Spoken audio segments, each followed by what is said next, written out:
क्योंकि हम बाबा के बच्चे, सभी बाबा के बच्चे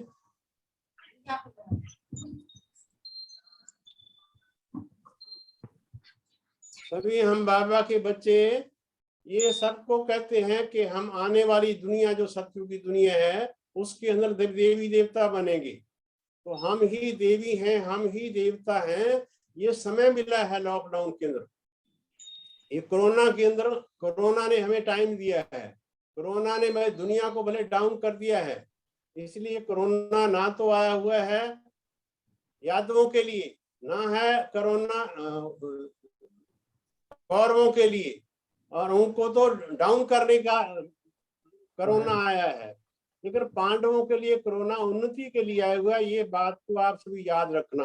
अंतिम पुरुषार्थ की बात हम लोग कर रहे हैं, तो ये कोरोना काल हमें टाइम दिया है कि बच्चे, वैसे तो बाबा कहते हैं कि बाबा प्यार का सागर है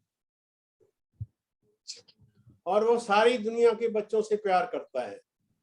परंतु बाबा के बच्चे या कोई भी किसी को कहो कि भगवान को याद करो, भगवान को याद करो, तो हर एक कहता था दुनिया के अंदर कि हमारे पास टाइम नहीं, मेरे पास समय नहीं है, मेरे पास टाइम नहीं है। तो कोरोना की बलिहारी, कोरोना को शुक्रिया करो कि सारी दुनिया को घर बैठा दिया कि चलो बैठो घर, तुम्हारे पास टाइम ही टाइम है। नौकरी बंद, बसें बंद, एयरपोर्ट, सब कुछ बंद कर दिया। इसलिए बाबा ने, बाबा प्यार का सागर है, बच्चों से प्यार करता है। इसलिए उसने कहा कि बच्चे, लॉकडाउन उन्नति के लिए हुआ है, बहुत नजदीक समय आ चुका है। इसलिए बाबा ने, जो ब्रह्मा बाबा को शिव बाबा ने ये दिखाया था कि दुनिया का विनाश 3 तरीके से होगा। एक एटॉमिक एनर्जी होगी, इसके द्वारा होगा, और दूसरा प्राकृतिक आपदे हैं, और तीसरा जो है वो ग्रह युद्ध होगा। अभी वो तो शुरू नहीं हुआ, ये तो कोरोना बीच में आ गया है। इसलिए हम बच्चों के लिए कि ये एक नया चांस मिल गया है लॉकडाउन का। इसलिए इस कोरोना काल के अंदर कभी भी संकल्प जो आ गया छोड़ देना। लेकिन आज पहला दिन नवरात्रि का है और हम आपसे मिल रहे हैं, एक संकल्प छोड़ देना कि ये बचा हुआ टाइम है, इसके अंदर मैं परिवार के अंदर, घर के अंदर मैं देवी हूँ। देवी जैसा सोचना, देवी जैसा उठना, देवी जैसा बोलना, देवी देवताओं जैसा कर्म करना, ये प्रत्यक्षता का टाइम है। इसीलिए बाबा कहता है कि बच्चे, भगवान शिव बाबा तो प्रत्यक्ष होगा, हर एक व्यक्ति कहेगा कि मेरा बाबा आ गया, हर एक कहेगा कि मैं पूछ लूं बीच में, मेरी आवाज ठीक आ रही है? जी भाई जी। हाँ ठीक है, ठीक है, आ रही है। हाँ ठीक है। तो हर एक कहते, बाबा ने कहा कि सभी सारी दुनिया, हर एक बाबा के बच्चा, तो सारी दुनिया कहेगी मेरा बाबा आ गया। तो बहन भाइयों, शांति विहार वाले जो भी आप सभी सुन रहे हैं, याद रखना कि सिर्फ मेरा बाबा आ गया, सिर्फ ये बात नहीं, लेकिन साथ साथ में सारी दुनिया ये भी कहेगी कि हमारे इष्ट आ गए हैं, हमारा बाबा भी आ गया, हमारे इष्ट आ गए हैं, और हम सब इष्ट हैं दुनिया के, याद रखना। इसलिए अब प्रकट होने का, प्रत्यक्ष होने का टाइम है कि सच में मेरा बोल, उठना, संकल्प, सब कुछ देवी देवता जैसा कैसे बन जाए, सवेरे उठने का रात्रि तक सारी दिनचर्या कैसे बन जाए। इसलिए ये 9 दिन तो है ही है, लेकिन 9 दिन के अंदर कुछ ना कुछ कर देना है। ये आज के क्लास की दृढ़ संकल्प आज हम भी करते हैं और आप भी करेंगे। इसके बाद हम दृढ़ पुरुषार्थ के लिए, अंतिम पुरुषार्थ के लिए 3 छोटी छोटी बातें हैं। पहली बात, अपने भाग्य को रोज रोज बार बार कम से कम 100 दफा शुक्रिया करा करो कि वाह मेरा भाग्य, वाह मेरा भाग्य कि मेरे को भगवान ने अपना बना लिया, भगवान ने मुझे चुन लिया, मुझे कह दिया तू मेरा है और मैं तेरा हूं, और हमने भी स्वीकार कर लिया, हाँ बाबा हम तेरे हैं। तो हम, ये जीवन जो है तन, ये भाग्य है तन का कि हमारा तन बाबा के काम आ गया, भगवान के काम आ गया।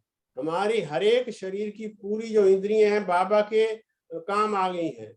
वैसे दुनिया के अंदर कोई, आप देखिए, कोई अंग बेचता है ना, जैसे कोई किडनी को डोनेट करता है या दान करता है, या लीवर का या कोई और अंग का, तो वो उसका नाम होता है कि इसने दृष्टि का दान दिया है। और वो तो कई ज्यादा तो मरने के बाद ही होता है। अगर जिंदा भी करते हैं तो किडनी का दान किया तो कितने लाखों रुपए की आज आजकल वो चल रही है। तो हमने अपने सारे अंग जो है वो बाबा को दान किए हैं। याद रखना बात को। हमने अपनी आंखें बाबा को दे रखी हैं, कान बाबा को दे रखे हैं, मुंह बाबा को दे रखा है, टोटली शरीर की हर एक इंद्री। इसलिए चेक करना कि भगवान को दिया हुआ, बाबा को दी हुई इंद्री कोई भी, आंखें क्या काम करती है क्योंकि बाबा की हो गई है। मुख सारा दिन क्या बोलता है चेक करना क्योंकि बाबा का हो गया है। और कान सारा दिन क्या सुनते हैं ये बाबा के हो गए, इसलिए चेक करना है। इसलिए अपने भाग्य को, अपने तन का भाग्य चेक करो। और दूसरा अपने मन का, ये बहुत लंबा टॉपिक है ये। मोनिका दीदी है ये, आप उसमें जो है आप ज्ञान की चर्चा करना कि ये भाग्य कितना ऊंचा है। मन का भाग्य आप देखिए, जो मन जो हमारा घोड़े की तरह भागता था, जो काबू में नहीं था, पता नहीं क्या क्या कहते थे, और आरती में या भक्ति मार्ग के अंदर के हे भगवान हम तो नीच हैं, पापी हैं, कैसा मन था। लेकिन बाबा ने आकर के स्वीकार किया, कोई बात नहीं बच्चे, मैं इस मन को स्वीकार करता हूँ। तो मन बाबा ने स्वीकार किया, तन बाबा ने स्वीकार किया, और जितने जो हमारे संबंध थे सब कुछ उसको भी स्वीकार किया। बाबा ने कहा कोई बात नहीं, संबंध भी तुम्हारे सारे सब कुछ ठीक हो जाएगा। लेकिन ये जो टाइम समय चल रहा है, अंतिम समय, ये अंतिम समय अंतिम बाजी का समय है भाई। इसलिए अपने भाग्य को बार बार दिन में कम से कम 100 बार तो भाग्य के ऊपर कीर्तन कैसा, वाह वाह वाह वाह बाबा, वाह बाबा, मेरी हर शरीर का हर इंद्री आपके काम आ गई। और सारा दिन फिर ये चेक करना कि ये सारा दिन ठीक काम करेगी। अगर सारा दिन एक ही दिन आप चेक करना, सवेरे से लेकर शाम तक, अगर आंख बाबा की है, सब कुछ बाबा का है, तो आंख के द्वारा मुझे सारा दिन क्या देखा, मुख के द्वारा मैंने सारा दिन क्या बोला, कानों के द्वारा मैंने क्या सुना, क्या सुनना चाहिए मेरे को, क्योंकि ये बाबा के ज्ञान के लिए हो गए हैं। आंखें भी जो बाबा के आत्मिक दृष्टि से देखो, जब सारा एक ही दिन में चेक करेंगे तो रात्रि को जब आप सोएंगे तो आपको भी नशा होगा, बहुत खुशी होगी कि वाह बाबा, सारा दिन बहुत आंखों ने भी ठीक काम किया, कानों ने ठीक काम किया, और मुंह से भी बहुत अच्छे अच्छे बोल बोले, किसी को उमंग उत्साह दिलाया। बाबा तो हमें शाबाशी देगा ही देगा। लेकिन आपका खुद का हाथ भी आपके कंधे पर, जैसे मैं आपको करके दिखा रहा हूँ कि ऐसे आपके कंधे पर आपका हाथ भी चला जाएगा कि वाह बाबा की बच्चे, वाह बाबा, वाह मेरा बाबा, और वाह बाबा के बच्चे। इसलिए अपने भाग्य को चेक करना। और उसके लिए दूसरी बात जो है वो पुरुषार्थ के लिए छोटी छोटी बातें हम लेते हैं। आप देखिए, आपने सब बातें सुनी है दादियों के लिए, मम्मा बाबा के लिए, या जो बड़े बहन भाई हैं, या दादियां जो संपन्न बनी हैं, फरिश्ता बनी है, एडवांस पार्टी में गई हैं, तो आप देखेंगे कि उन्होंने क्या पुरुषार्थ किया, मम्मा बाबा ने या दादियों ने क्या पुरुषार्थ किया। इसलिए आज उस पुरुषार्थ को, उस बात को आज हम लेंगे कि ये बाबा हम बच्चों को सब कुछ श्रीमत देता है। दो बातें देता है, एक है श्रीमत और दूसरा है फरमान।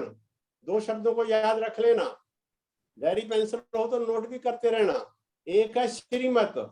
श्रीमत तो हम सारे बाबा के बच्चे जिससे भी पूछो, नया है पुराना है, जितने भी हैं सब हम कहेंगे हम बाबा की श्रीमत पर चलते हैं। लेकिन तीव्र पुरुषार्थ क्या है, अब जो करने का है, जो आज की क्लास है हमारी अंतिम पुरुषार्थ, तो ये दादियों ने ये काम किया था कि श्रीमत को फरमान बना दिया। श्रीमत नहीं है बल्कि श्रीमत के फरमान है।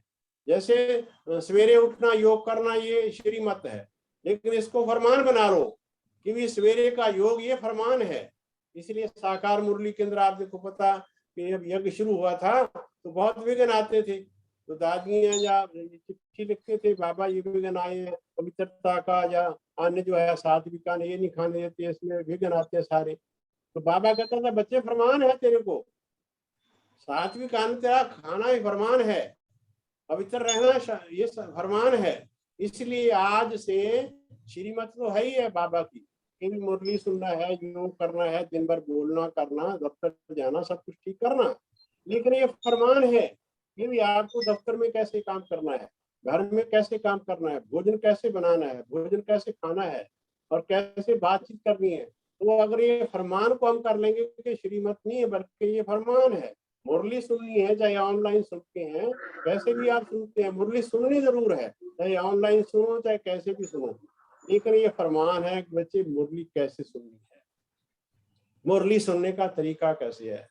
इसलिए 1 घंटा कई दफा तो आप देखा है, मैं ये भी बातें सुनता हूँ या आती हैं बातें कि कई बहन भाई मुरली सुनते हैं, ऑनलाइन सुनते तो हैं, लेकिन ऑनलाइन बैठे हैं, कैसे बैठे हैं, या सोचते हैं चलो मुरली सुन लो उसके बाद स्नान पानी कर लेंगे, ढीला डाला। क्यों भाई, सवेरे हम क्लास में आते हैं तो तैयार होकर के आते हैं। ये लॉकडाउन के अंदर हमने क्या कर दिया, लॉकडाउन के अंदर ये थोड़ी कि अभी मुरली सुननी है तो मुरली सुन लो, ऑनलाइन कैसे भी सुन लो, कुछ बात भी करते रहो, कुछ खाते पीते भी रहो, और या फिर स्नान पानी बाद में कर लो। इसलिए आज से अगर थोड़ा बहुत ढील है तो आज से मुरली चाहे ऑनलाइन सुन रहे हैं, चाहे अभी आश्रम पर थोड़ा थोड़ा आने लगे हैं, लेकिन मुरली सुनने के टाइम 1 घंटा बाबा के खूब नशे के अंदर, खूब खुशी में, उमंग के अंदर, यही मुरली हमारी खुराक है। इसलिए बाबा कहता है मुरली आपकी खुराक है, मुरली आपका खजाना है। इस बाबा कहता खजाने को आप, ये 2 बातें जो मैंने बताई आपको कि हमें फरमान है सवेरे उठने का, मुरली कैसे सुननी है, दिन भर कैसे काम करना है, दुकान पर, दफ्तर पर, कहीं भी आप काम करते हैं, बहनें काम करती हैं, घर में काम करती हैं, लेकिन बाबा का फरमान है कि बच्चे आपको कैसे देवी जैसा, देवता जैसा आपको जो कर्म है, जो गोल है, जो संकल्प है, आपको ये करना। इसलिए वर्तमान समय पर हमारे संकल्पों से सेवा है, क्योंकि आने वाला सतयुग है, उस सतयुग के अंदर मोबाइल तो होगा नहीं है, ये सब फेल होने वाले हैं। जो काम बाकी ये थोड़ा हम काम में आता है तो बाबा ने बच्चों के लिए रखा हुआ साइंस का साधन, तो सतयुग के अंदर तो ये मोबाइल नहीं होगा, टेलीफोन नहीं होगा, सब कुछ नहीं, कुछ भी नहीं होगा। लेकिन वो कैसे बात करेंगे वहां पर, तो वहां कोई कम्युनिकेशन कैसे करेंगे, कहीं दूर जाना है, किसी को संदेश भेजना है, कोई चिट्ठी पत्र तो लिखेंगे नहीं वहां पर, वहां संकल्पों से बात होगी। इसलिए यहाँ अब बाबा कहता है ये टाइम शुरू हो चुका है कि आपका, कि आप मन के द्वारा, संकल्पों के द्वारा, मनसा से बात, अपने आप से बात करो कि मैं शुद्ध आत्मा हूँ, पवित्र आत्मा हूँ। और जैसे जैसे हम ये करते हैं, शुद्ध आत्मा हूँ, पवित्र आत्मा हूँ, तो आपको एक नई बात सुनाता हूँ, आपने सुनी तो है, लेकिन मैं आपको एक और नई बात, देखो दुनिया के अंदर ये जो नया काम हो गया, एक वैक्सीनेशन लगा, इंजेक्शन, टीका लगा दिया सबको, कभी सोचा नहीं था दुनिया के अंदर। आज से 2-3 साल पहले जब से ये कोरोना शुरू नहीं हुआ था, तो उससे पहले किसी ने नहीं सोचा था कि सारी दुनिया के अंदर सभी को टीके लग जाएंगे, जिसको कहते हैं एंटीबॉडी बन जाएगी, इम्यूनिटी सिस्टम उसका स्ट्रांग हो जाएगा। देखिए बाबा, ये तो कोरोना ने लगा दिया टीका शरीर को, हम तो शरीर नहीं है, हम आत्मा ही है। तो बाबा तो हम बच्चों को 84-85 साल जब से आए हुए शिव बाबा 1937 से, तो वो एक ऐसी अंदर की बॉडी बना रहा है, एंटीबॉडी, जो टीके से बना रही है, जो दूसरी बॉडी बन रही है। लेकिन बाबा जो बना रहा है आत्मा की सूक्ष्म बॉडी, फरिश्ता बॉडी, लाइट की बॉडी। इसलिए बाबा कहता है ये बनेगी कैसे, इसलिए सवेरे से शाम तक जब भी योग में बैठते हो, चलते फिरते, ये 7 बातें जो पहला लेसन है, इसको मैं खास अपने लिए भी और आपसे भी मैं शेयर कर रहा हूँ कि पहले लेसन को ऐसा मत सोचना कि भी हमने 2 साल पहले, 4 साल पहले या किया था, क्या नहीं, रोज पहला लेसन इसको रिपीट करो। पहला लेसन ही बाबा ने कहा हुआ है कि बच्चे ये 2 बातें जिसको पक्की हो जाएंगी, ये पहेली है, जैसे हमारी दादी जान की कहती थी कि मैं कौन, मेरा कौन, उसके साथ तीसरी बात भी कहती थी, मैं किस लिए आया सृष्टि पर, मुझे अब करना क्या है। इसलिए 3 बातें क्या करती हैं, हमारी अंदर की जो सूक्ष्म बॉडी, फरिश्ता बॉडी, लाइट की फरिश्ता देवी, लाइट की परी, ये 7 बातें, मैं पवित्र हूँ, ज्ञान स्वरूप हूँ, प्रेम स्वरूप हूँ, आनंद स्वरूप हूँ, ये पहला लेसन है। इसको बार बार रिपीट जितना जितना आप करते जाएंगे, बैठे, चलते, फिरते, उठते, तो अंदर की लाइट जो सूक्ष्म शरीर है, तब बाबा कहता है कि बच्चे अंतों विकराल टाइम तो आ ही चुका है। इस समय पर मेरे बच्चों को कोई भी किसी किस्म का अटैक या कोई किस्म का कोई खतरा नहीं होगा, लेकिन उन बच्चों को जिन्होंने ये बार बार अभ्यास किया हुआ है, अगर उनके ऊपर कोई बुरी दृष्टि आएगी, क्योंकि अंतिम पीरियड में तो सबके ऊपर जरूरी तो नहीं है कि ना बीकेएस के ऊपर नहीं आएगी, लेकिन बाबा की ये शर्त है, बाबा ने ये कहा हुआ है। तो बाबा कहते हैं बच्चे कि अगर आपने ये अभ्यास किया हुआ है, बार बार पवित्र आत्मा हूँ, शुद्ध हूँ, आनंद स्वरूप हूँ, पहले लेसन वाली बात, तो अंत में आपकी ये शरीर नजर नहीं आएगा। अगर कोई गलत दृष्टि वाला आएगा आपके सामने, बुरी दृष्टि वाला अगर आपके आएगा, आपके ऐसे शरीर की जगह पर लाइट की बॉडी, लाइट नजर आएगी। ये कैसे नजर आएगी? ऐसे तो नहीं कि भी कोई हम टार्च जला देंगे, बल्ब जला देंगे, मोमबत्ती जल जाएगी, नहीं। ये अंदर का बैठ के अंदर ये अभ्यास, इसको बाबा कहता है कि अंदर ये अंदर अंतर्मुखी हो करके। इसलिए मैं योग की एक और स्टेज बता दूं, इस पर भी आप विचार करना, और हमारी मोनिका दीदी और बहनें भी ये करेंगी, आप सब करना। जैसे योग की हमारी 4 स्टेजेस है, उसको तो मैं नहीं लेता हूँ, लेकिन मैं एक और चिंतन करता हूँ कि ये योग की 4 स्टेजेस, इसका पहली स्टेज को मैंने सोचा है ये अंतर्मुखी। अंतर्मुखी होकर के देखो मैं कौन हूँ, मेरा कौन है, इसका चिंतन करना, मंथन करना, बहुत अच्छी बातें लगेंगी आपको। तो पहला है अंतर्मुखी। फिर है चंद्रमुखी, चंद्रमा की तरह मैं शीतल हूँ, मैं लाइट हूँ, जैसे चांद रोशनी करता है, फरिश्ता हूँ, इसको भी सोचना। फिर तीसरा है सूर्यमुखी, कि सूर्य की तरह मैं जो है वो किरणें देने वाली आत्मा हूँ, अपने को भी और दूसरों को भी, परिवार को भी, घर को भी, हर चीज को मैं सूर्यमुखी। और चौथा है ज्वालामुखी।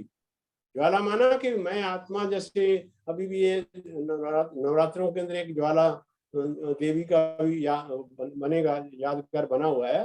ज्वाला माना कि मैं आत्मा अपने विकर्मों को, अपने बुरे संकल्पों को, अपने विकल्पों को मैं भस्म करने वाली हूँ, और दूसरों को भी जो मेरे सामने आए उसके ऊपर भी दृष्टि डले तो उसको भी मैं उसका ना संकल्पों का, बुरे संकल्पों का नाश करने वाली हूँ। इसलिए बाबा कहता है कि बच्चे, ये श्रीमत और फरमान और लॉकडाउन के अंदर ये हमने काम करना है। और तीसरी बात बहुत छोटी सी है, हम रोज सुनते हैं, आज फिर मैं आपसे शेयर करता हूँ, वो है निश्चय। ये भी मैं एक टॉपिक देता हूँ आपको, तो आप सोचना, मंथन भी करते रहना, मैं आपको पॉइंट देता हूँ ताकि मेरे को भी रिवाइज हो जाए। तो निश्चय माना, एक ही लाइन देता हूं मैं आपको, कौन सी? कि हम वही हैं। टॉपिक है कि हम वही हैं। तो कौन है हम? इसकी लंबी लिस्ट है, डायरी में नोट करते जाना आप, कि हम वही विजयी रत्न हैं, हम वही कल पहले वाले देवी देवता बने थे और फिर बन रहे हैं और बनेंगे, हम ही बनेंगे। और हम वही बाबा के नूरे रत्न हैं, हम वही भगवान के बच्चे हैं। कितने सम्मान दिए हैं बाबा ने, कि अवतरे तुम वही पांडव हो, तुम वही शिव शक्तियां हो। इसलिए इसको बाबा कहते हैं निश्चय बुद्धि, कि जहां निश्चय है वहां आपकी विजय हुई पड़ी। कभी भी अपने बारे में या दूसरों के बारे में ये संकल्प नहीं करना, ना अपनी कमजोरी का ना दूसरे की कमजोरी का। ये खास ध्यान रखना कि भी नहीं दूसरे के करेक्शन करते रहो, दूसरे की टोका टाकी करते रहो, इस बात को आप छोड़ देंगे। ये है तीव्र पुरुषार्थ की पहली निशानी। जिस बाबा के बच्चे ने दूसरे की टोका टाकी छोड़ दी और जिसकी करेक्शन करना छोड़ दिया कि ये ठीक नहीं, वो ठीक नहीं, वो ठीक नहीं, तो ये सोचिए बैठ के कि बाबा कहता है मैं भी सबको देख रहा हूँ, मुझे पता है कौन क्या करता है। हाँ, किसी को समझाने देना परिवार के अंदर या किसी को गाइडेंस देना वो अलग बात है, लेकिन उसकी टोका टाकी नहीं है, ना अपनी कमजोरी ना उसकी कमजोरी का चिंतन करना। क्योंकि बाबा ने हमारी कमजोरी नहीं देखी। मैं तो आपसे शायद पहले मिला, सुना होगा, क्योंकि मैं जब इस ज्ञान में चला, मैं तो मिलिट्री में था और मैं सिगरेट बहुत पीता था, ड्रिंक भी करता था, ड्रिंक कम करता था। लेकिन मैं जब बाबा को, मेरे को तो किताब मिली थी, तो वो मैं तो जानता नहीं था ब्रह्मा कुमारी को, ना मेरे को नॉलेज थी उसके बारे में, कुछ भी मेरे को पता नहीं था। पर वो किताब के अंदर मैंने 2 शब्द पढ़े, किसी ने मेरे को दे दी थी, मैं गोवा की मेरी ट्रांसफर हो गई थी, गोवा की मिलिट्री के अंदर, तो वहां मैंने वो पढ़े 2, उसमें 2 है तो लंबी स्टोरी, लेकिन उसके अंदर मैंने 2 शब्द पढ़े थे, जिससे हमारी सारी जो दिलो दिमाग था ना, खोपड़ी, हमारी पूरा दिमाग बदल गया, दुनिया बदल गई मेरी। कौन सी? कि ये पहला लेसन है कि भी तुम हो कौन, आप कौन है। तो उसके अंदर ये 2 शब्द पढ़े कि ये शरीर आपका मंदिर है, आप शरीर नहीं, लेकिन शरीर आपका मंदिर है, और इस मंदिर के अंदर आप ज्योति स्वरूप हीरा आत्मा हो। तो ये मंदिर और हीरा, ये 2 शब्द मैंने जब पढ़े तो मेरे तो ऐसा लगा कि सच में वो किताब तो मैंने नीचे रख दी, और मैंने अपने बैठे बैठे रात को, ये 10:30 सवा 10 बजे की बात है, मैं बाहर रोड के ऊपर बैठ गया था, क्योंकि लाइट ऑफ हो जाती है मिलिट्री के अंदर। तो वो 2 शब्द मैंने पढ़े तो किताब नीचे होगी। तो मैंने अपने मस्तक पर क्या देखा, आज मैं कई दफा वो बार बार याद आता है, मैं आपसे शेयर कर रहा हूँ, आपसे मैं आदान प्रदान कर रहा हूँ बात को। तो मैंने वो जो शब्द ये देखा, तो मैंने अपने मस्तक के ऊपर एक बहुत सुंदर चमकता हुआ हीरा देखा, और शरीर को मैंने नीचे देखा, बिल्कुल एकदम अलग, कि मैं अलग हूँ, शरीर अलग है। इसलिए योग क्या है जो मैं आपसे शेयर कर रहा हूँ, यही योग है भाई। अभ्यास करना, ये तो बाबा ने हमें दिखा दिया, आपको बता दिया, ज्ञान से भी अनुभव करवा दिया सबको हमने। लेकिन अब ये दिन भर के अंदर है कि सच में इतना सुंदर हूं मैं, इतना सुंदर हूं मैं। क्यों? क्योंकि हमारा जो बाप है, भगवान के लिए लोग कहते हैं सत्यम शिवम सुंदरम। तो बाबा कहते हैं मैं सत्य हूँ, शिवम हूँ, सुंदर हूँ, मेरे बच्चे भी ऐसे हैं। इसलिए मैं आत्मा भी सत्य हूँ, सुंदर हूँ, और शिवम कल्याणकारी हूँ मैं आत्मा। इसलिए बाबा कहते हैं कि बच्चे निश्चय बुद्धि, शक नहीं, जहाँ शक है ना यहाँ डाउट है, पता नहीं पता नहीं। कई बाबा के बच्चे कहते हैं पता नहीं चल सकेंगे, पता नहीं क्या होगा, पता नहीं ब्रह्मा कुमारी ज्ञान में चल सकेंगे, तो घर वाले चलने जी। आवाज आ रही है? कुछ आवाज आ रही थी? जी भाई जी। अच्छा अच्छा, हाँ ठीक है ठीक है। तो जो मैं कह रहा था कि कई अपने लिए वो शक पैदा कर लेती हैं, डाउट। और आपको बहन भाई ये पता है, जहाँ शक है ना, तो वहां सफलता विजय नहीं है। मान लो कोई बीमार व्यक्ति डॉक्टर के पास जाता है, और डॉक्टर ने बहुत बढ़िया दवाई दे दी, वे ठीक हो जाएंगे। लेकिन पेशेंट जो है, मरीज जो है, उसको शक है, भी पता नहीं मैं ठीक होऊंगा या नहीं होऊंगा। दवाई, बढ़िया दवाई के ऊपर भी शक, वो दवाई काम नहीं करेगी। खाना बनाते हैं आप किसकी याद के अंदर, खाना खाते हैं आप, खाना खाते टाइम टोका टाकी की भी, ये ठीक नहीं है, वो ठीक नहीं, नमक ठीक नहीं, वो ठीक नहीं। इसलिए जहाँ शक होगा ना, तो वहां पर वो चीज काम नहीं करती। क्योंकि पुराने जमाने में कोई दवाइयां थोड़ी होती थी, 100 150 200 वर्ष पहले। ये पहले तो जो ऋषि मुनि थे, वो राख जो है ना वो दे देते थे, तो जी पेट दर्द है, राख की पुड़िया ले जाओ, सिर दर्द है, राख की पुड़िया ले जाओ। ये था क्या? इसलिए भावना और ज्ञान, इस बात को फिर याद रखना, नोट कर लेना कि ज्ञान हमारी बुद्धि में सारा है। बहुत बाबा के बच्चे सब कुछ सुना सकते हैं, लेकिन भावना, इसका बैलेंस रखना, अपने प्रति भावना कि मैं बना था देवी देवता, अब बनूंगा, बाबा मुझे बनाएगा क्योंकि मेरे को चुना है। और दूसरा है परिवार के अंदर भी भावना, चाहे लौकिक परिवार हो, चाहे वो ज्ञान में नहीं भी चलता, कोई बात नहीं, लेकिन भावना उसके लिए ये ना हो कि ये क्यों नहीं चलता, क्यों नहीं चलता, ये ऐसा है, ये ऐसा है, नहीं। इसलिए बाबा कहता है 4 शब्दों में याद रखना, 4 शब्द आपके लिए कि हमेशा अंदर से निकले वाह। तो पहला वाह है कि वाह बाबा, बाबा तो वाह ही है, पहली बात वाह बाबा। और दूसरी बात है कि वाह दैवी परिवार, वाह दैवी परिवार, लौकिक भी और अलौकिक भी, सारे जो वाह, दफ्तर वाले भी वाह, घर वाले भी वाह, पड़ोसी सारे वाह, बहुत अच्छी आत्मा है, बहुत अच्छी आत्मा है। किसी की भी टोका टाकी, किसी के बारे में वो नेगेटिव नहीं सोचना। ये तीव्र पुरुषार्थ की बहुत बड़ी बड़ी बहुत आनंद आएगा कि सच में कितनी शुद्ध आत्माएं हैं, पवित्र आत्माएं, भगवान के बच्चे हैं। घर जाने का टाइम हो चुका, सब पहचानेंगे अपने आप, सारे बाबा को जानेंगे। जब टाइम आएगा सबका अपना अपना ताला जो है बाबा का ताला तो खोल ही रहा हूं मैं। तो तीसरी बात है बाबा की मुरली भी वाह, सुनते सुनते अंदर से आए वाह कमाल कर गया, बाबा तेरी मुरली कमाल कर गई। इसलिए बाबा कहता है बच्चे कि मुरली सुनते सुनते आपके रोमांच खड़े हो जाने चाहिए, इतना नशा हो जाना चाहिए। इसलिए वाह मुरली। और चौथी बात खास जो है वो ध्यान रखना कि चौथी बात वाह रे मैं, चौथी बात है वाह रे मैं। सवेरे आंख खुलते ही अपने मस्तक पर देखना खा रे वाह रे मैं, इतना सुंदर चमकने वाली सुंदर शुद्ध पवित्र आत्मा। इसलिए वो योग के अंदर फिर उठते टाइम जब दूसरों को देखते हैं, तब ये बाबा कहता है कि आपकी ये आत्मिक दृष्टि, मैं इतनी शुद्ध पवित्र हूँ, और दूसरों को भी मैं शरीर ना खींचे, चमड़ी ना खींचे। अभी तो आप देखिए कि बाबा कहता है ये गीता जो 18वां अध्याय है जब पूरा होता है तो गीता पूरी हो जाती है। और 18वें अध्याय के अंदर लिखा हुआ है, ये तो हम सब जो है मामूली सी बात को हम जानते हैं। तो मेरे को तो बड़ा अच्छा लगता है कि बाबा ने कहा 18वां अध्याय पूरा, गीता पूरी हुई, माना कि भी नई दुनिया नजदीक आ चुकी है। 18वें अध्याय में क्या, नष्टो मोहा स्मृति लगता, कि मोह नष्ट करो भाई। अब आप देखिए, जब हम छोटे थे अभी भी सुनते हैं कि जो डेड बॉडी होती है या कोई मुर्दा लाश होती है, उसके 2 गज की दूरी बना करके रखना, नहीं तो आपको जब घर आएंगे स्नान करना पड़ेगा। ऐसी कहावत ऐसे सुनते हैं और होता भी ऐसे ही है। लेकिन हम कोरोना ने क्या किया, लाश की तो बात छोड़ दीजिए, मुर्दों की तो बात छोड़ दीजिए, ये तो जिंदा से भी 2 गज दूरी बना करके रखो। ये है 18वां अध्याय, नष्टो मोहा। बच्चे घर चलना है, मोह नष्ट करो, दूरी बनाए रख के चलो। ये तो कोरोना फैल गया है, लेकिन संकल्पों से जो है आप अटैच हैं, किससे जुड़े हुए हैं, नहीं जुड़े हुए हैं। हम आज उस आत्मा को शुद्ध और पवित्रता की ताकत देते हैं।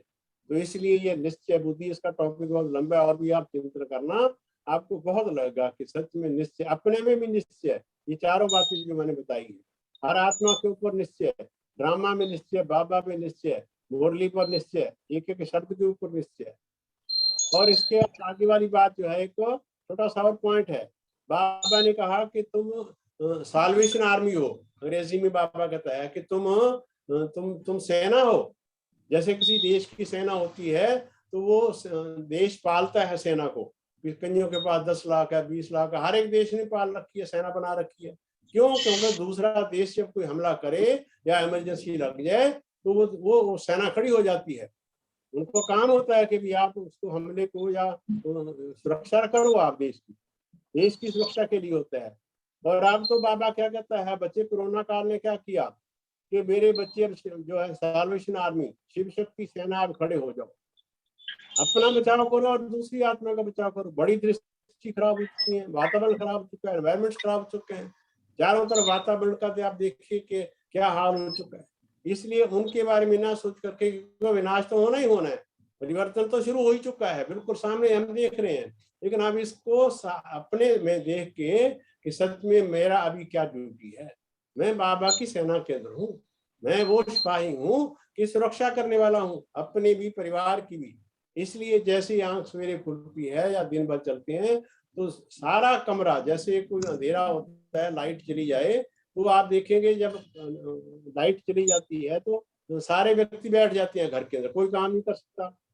खाना बनाने वाला है, खाना दफ्तर जाने वाला है, कोई और करने वाला है, सब बैठ जाएंगे। क्यों? क्योंकि अंधेरा है, अंधेरे के अंदर वो काम कर नहीं सकता।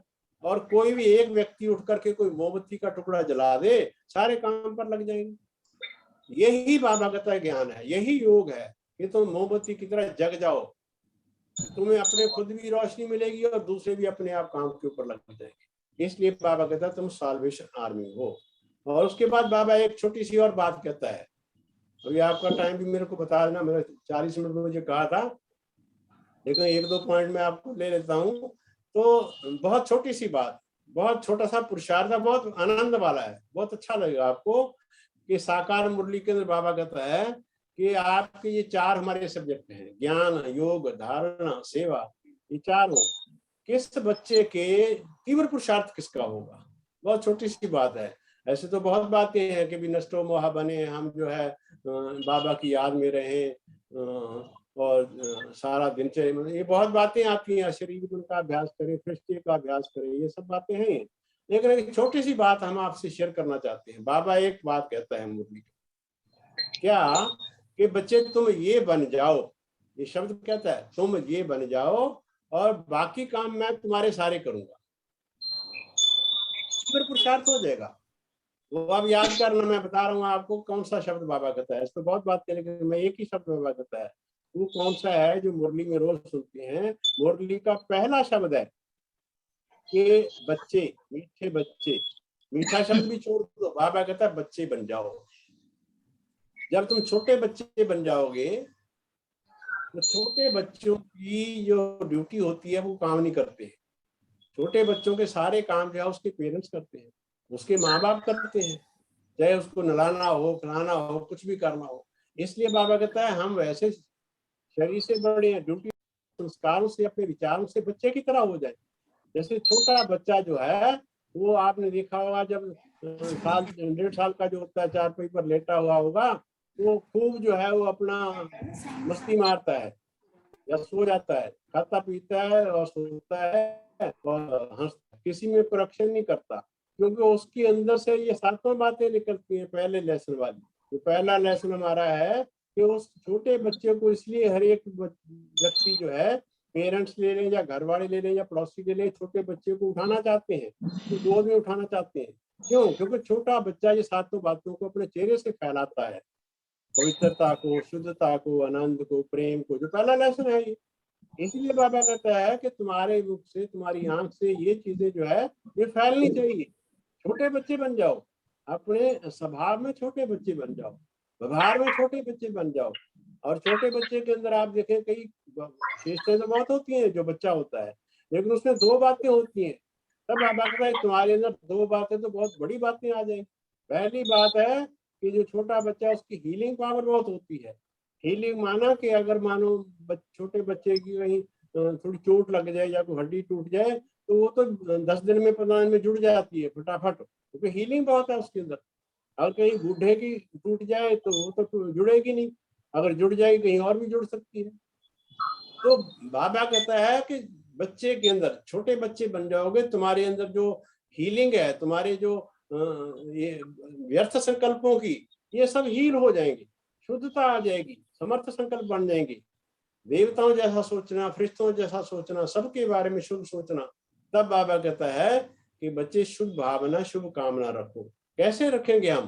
कि जब हम बच्चे बन जाएंगे। दूसरी बात, बच्चे के अंदर क्या होता है, वैसे तो बहुत बातें हैं, मैं तो दो बातें सुना रहा हूँ आपको, कि बच्चे के अंदर फ्लेक्सिबिलिटी होती है। फ्लेक्सिबिलिटी माना कि उसके अंग जो है वो जल्दी मुड़ जाते हैं, जहां मुड़ना चाहे, एक्सरसाइज करना चाहे, कुछ भी करना। जो बड़ा व्यक्ति होगा, जब बूढ़ा होगा, उसके जो मुड़ने बड़ा मुश्किल हो जाता है, उठना बैठना उसके लिए, क्योंकि फ्लेक्सिबिलिटी खत्म हो जाती है जैसे जैसे शरीर बड़ा होता है। तो यहाँ पर हम शरीर तो है नहीं, अब बाबा ने कहा तुम आत्मा हो। आत्मा के जो संस्कार है, जो स्वभाव है, इसके अंदर ये फ्लेक्सिबिलिटी आ जाएगी। इसके अंदर ये जो अष्ट शक्तियों का हमारा चित्र है, इस पर भी आप चिंतन करना है। मैं आपको साथ साथ में टॉपिक भी दे रहा हूँ कि ये सातों शक्तियां आनी शुरू हो जाएंगी, सहन शक्ति आ जानी शुरू हो जाएगी। तो सातों बातों का अभ्यास करेंगे ना, जैसे मान लीजिए मैं प्रेम स्वरूप आत्मा हूँ, प्रेम के सागर का बच्चा हूँ, प्रेम स्वरूप आत्मा हूँ, मैं ये अभ्यास करता हूँ रोज 15 मिनट 20 मिनट, प्रेम स्वरूप की मैं बात सुना रहा हूँ। तो जब हम प्रेम हमारे अंदर से उभरेगा और फेस से, आंखों से, दृष्टि से जब प्यार बाहर जाएगा, तो आप देखेंगे हमारे अंदर एक शक्ति भर जाएगी, वो है सहयोग शक्ति। सहयोग शक्ति के ऊपर से कोई चीज तो है नहीं है कि बाबा ऊपर से लटका देगा और हमें कवा ले, ये लोग बच्चे ले लो। सहयोग नहीं है, कोई चीज तो है नहीं, वस्तु तो है नहीं कोई। लेकिन ये जो सातों हमारे गुण हैं, तो एक एक गुण का इसका चिंतन करके निकालना, तो एक एक शक्ति से एक एक गुण आप का अभ्यास करेंगे तो ऑटोमेटिकली वो शक्ति जमा हो जाती है। इसलिए बाबा कहते हैं इन शक्तियों को जमा जमा करना। और लास्ट बात, आपकी टाइम आपका हो गया है, मैं टाइम घड़ी भी देख रहा हूँ। अंतिम बात बाबा कहता है कि तुम सफर कर रहे हो, तुम्हारी यात्रा हो चुकी है, और तुम जैसे कोई यात्रा पर जाता है, समझो हमने यहाँ दिल्ली से आगरा जाना है या मथुरा जाना है, तो जब गाड़ी चलती है तो हमें इतने टाइम पर पहुंचना है, तो ध्यान सारा रहेगा मुझे आगरे कितना बाकी है। तो रास्ते में एक पत्थर लगे होते हैं जिसको माइलस्टोन कहते हैं। तो माइलस्टोन से पता चल जाता है कि मैं दिल्ली से कितनी दूर आगे चला हूँ और आगरे के नजदीक पहुंचने वाला हूँ। इसलिए मेरा जो लक्ष्य है, जैसे वहां आगरे की लक्ष्य दिया था, हमारा लक्ष्य है ब्राह्मण सो फरिश्ता, ब्राह्मण सो देवता तो हम बनेंगे, वो तो अलग बात है, वो तो भविष्य की बात है। लेकिन इसी जीवन के अंदर ये जो घड़ियां मिली हैं, अब घड़ियों का भी अंतम है। इसलिए आपका टॉपिक भी अंतम घड़ियों के अंदर अंतम पुरुषार्थ क्या है। इस घड़ियों के अंदर माइलस्टोन को देखें, मेरी आंखें ठीक काम करती है, मुख ठीक है, ये हमारे माइलस्टोन है। मेरा बिहेवियर ठीक है, मेरी बातचीत सबसे ठीक है, सबसे घुल मिल करके मैं चलता हूँ। अगर मेरा ये ठीक नहीं है, कर्म ठीक नहीं है, बिहेवियर ठीक नहीं है, संतुष्ट नहीं, ना संतुष्ट करता हूँ मैं किसी को, तो मेरा माइलस्टोन ठीक नहीं है। इसका माना कि मैं तो अभी दिल्ली छोड़ी नहीं है। अगर छोड़ी है तो मैं 2 घंटे के अंदर तो 2 किलोमीटर पहुंचा हूँ, आगरा में कैसे पहुंचूंगा? मैं फरिश्ता बनना है, मेरा स्वरूप फरिश्ता होगा। तो वो फरिश्ता स्वरूप कैसे होगा? कि जब अपने माइलस्टोन को देखते हैं कि सच में मेरी यात्रा अब बहुत नजदीक है।